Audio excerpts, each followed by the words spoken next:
auto in focus, and the reason also is Maruti, which has crossed the 12,000 mark for the first time. Now, of course, at 11,097, what a value, jump up for that company. Now, maybe as compared to its peers in the last 6 months, the stock price hasn't gone up as much.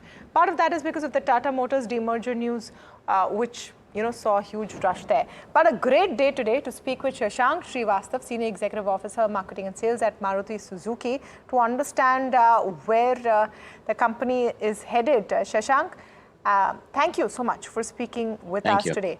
And thank you for having me. More excited to speak to you today because, I mean, look at the kind of place Maruti has in the mind of not just the Indian, passenger vehicle customer, but any entrepreneur. Today you've had a new launch, and the quote of the day is that we want to be the next Maruti. So tells you a lot about the mind space you occupy, but also to understand the space you occupy in people's portfolios and how the stock price is going. I want to know first about your EV plans. We know 25 is the first EV launch. At the pace at which EV launches are coming in, do you think you may be a little late to the party or right on time? Well, we believe we are on time. We will be launching our first electric vehicle, the EVX, in the mid SUV segment. And that's the vehicle we showcased at the Auto Expo with that long range of battery. It's a 60 kilowatt hour battery giving 550 kilometers of range. We believe it's the right time because, there are the adoption of EVs in India is still pretty small. It's just around 2.1%. And it has been found, if we look at the other countries, whether it's France or Germany, China, Korea, etc., if the penetration of EV actually goes up, there is an inflection point at somewhere around 4.5 to 5% penetration. That is expected in 2025-26. So I believe that point we will reach the 4.55%. And therefore, I think we are on the right track as far as the timing of the launch is concerned. It's also coming at a time, and Shashank, it's superb time to speak to you because you have a new EV policy. You have a new EV policy which allows importing fully built units at a lower cost from foreign players as well. So, which is when I say the competition is heating up. You're going to come in the EV space at a time when the consumers have much more choice than they have currently. Is that worrying you at all? The fact that these international players will have access to the Indian market at a lower custom rate, because this is something that the Indian auto industry was opposing when it was first proposed. So there are two things to it. One is what is required to be done to qualify for that lower custom duty, which is basically a minimum investment of $500 million. And also that the CIF value should be $35,000. Now, $35,000 CIF with a 15% tax makes it about $40,000 plus the 5% dealer margin or so, plus the freight, plus the 5% GST, which is the current rate of GST, should make it about $45,000, $46,000. That's about 40 lakh rupees by the current exchange rate. So the market at that level of price is small. 40 lakh plus is a very, very few vehicles get sold. And I think there is a limit to the number of vehicles annually which can be imported with about 8,000 up to a maximum of 40,000. So I think the government would have seen all these factors when they decided on this policy. And surely that should, and government will do what is best for the industry and for the overall economy. So as far as Maruti Suzuki is concerned, we will play our bit to further the electrification plan of PVs as mandated by government. So we will continue to do that.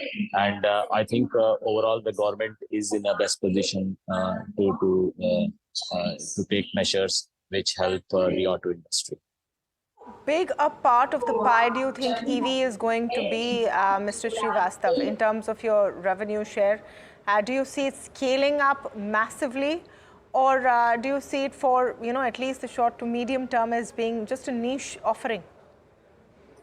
Yeah, so as we have mentioned earlier also, we think going forward, in order to meet the emission requirements of the regulatory authorities, we will see a mix of technology being used, which includes CNG, hybrids, it includes biogas, flex fuel, and so on and so forth.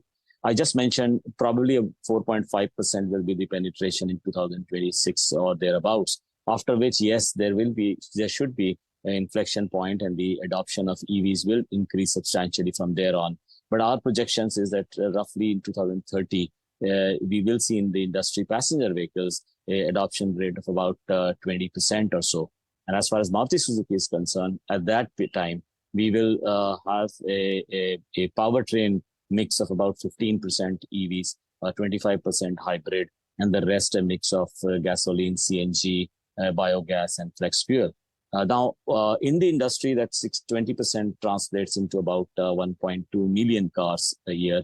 If the industry, as is expected, should be around 6 million in 2030. And what do you think will be the share of a CNG or a hybrid?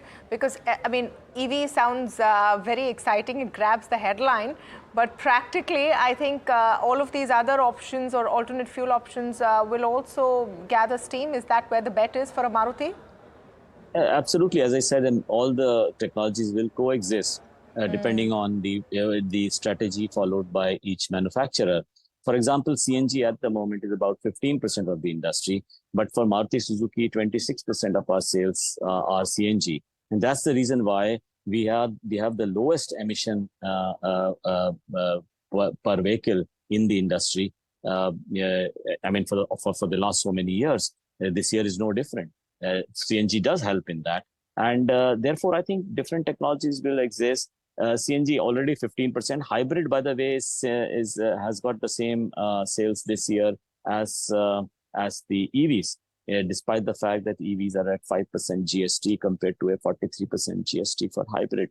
So I think till the time EV penetration increases going forward in the future, you will have a lot of these technologies doing very well. Currently, CNG is doing very well. Hybrid is doing very well because remember, one of the big reasons for the slower adoption of EVs is not just the cost of acquisition, which is dependent on the battery prices, but also the fact that there is a range anxiety among consumers, the charging infrastructure not being fully developed in our country. So I think all these technologies will coexist. What is the pricing strategy you're going to have, Shashank Srivastava? I know you might not answer it, but I mean, today we have more information, you have a new player, and I want to get your reaction to that as well. What is the ideal pricing to increase adoption for an EV four-wheeler passenger vehicle, where people feel it's affordable? Because that is, the Maruti way, to put out a product that is affordable as well. So inherently, the EVs are more expensive than gasoline, largely, as I said, because of the battery prices. And it depends on the segment that the vehicle belongs to. For example, currently for the SUVs, the price ratio for it is around 1.35 to 1.45. 1.45 times is the EV price over a corresponding gasoline vehicle in SUV. But if you look at the sedans, it is about 1.6, 1.55 to 1.65 times. And for hatches, it is even higher at around 1.65 to 1.75. So I think different segments will see these different ratios, and hence, and also the acceptability will be different. And that's the reason why you see so many of these new vehicles of EVs coming in the SUV sector, because of the favorable ratio there compared with the other segments.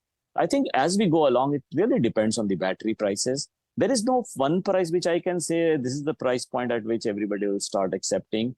Even in gasoline, you have and diesel, you have a whole range of prices starting from about 4.5 lakh to maybe 1 crore. So there is no price. It obviously depends on the segments in which the car is launched as far as EVs is concerned.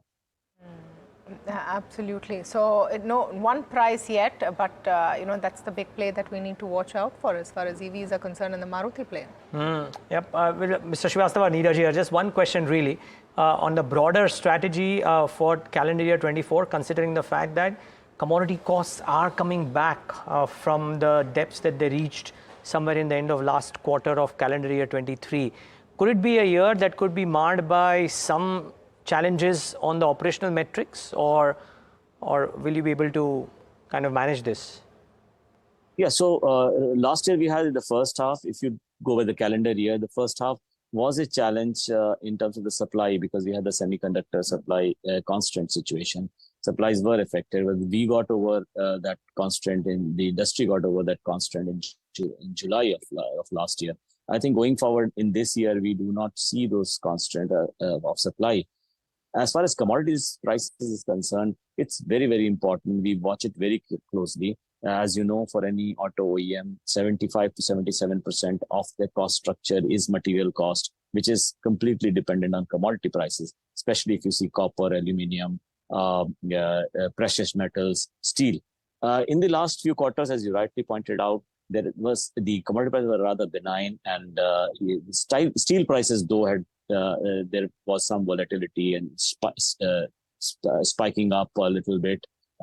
But going forward, obviously, the commodity prices is difficult to predict, because it depends on so many things, including global growth. You may have geopolitical situations which can impact the commodity prices. And therefore, I am not able to make a prediction in that direction. But yes, I can only say that we are watching it very closely, because should there be an adverse movement in the commodity prices, obviously the effect on cost structure is substantial. And that's something we will be very closely watching. Just one last take from you, Mr. Srivastav, and I know you're at the airport. I can hear the call signs there. Yes. Thank you for joining us, but thank you so much for speaking with us today again. Last take from you on all the competition. You've had a new entrant today that says we want to be the Maruti of the EV space. You're going to have imported vehicles in the mix. Others are also ramping up. How does a Maruti look at the competition coming in? Yeah, so obviously we welcome the competition, as always. We have seen it in the past as well. And one of the reasons why we believe we are market leaders for the last 40 years is because we look at the competition very closely, make our own improvements. If the competition does help you be more, you are more wary, and you are therefore more careful. You therefore improve more, and you become more efficient. So in that sense, it's quite welcome. And we are, of course, very grateful that he has pointed out about Maruti, because that does show that we have an iconic place in the hearts and minds of the Indian consumer. And our best wishes to JSW MG.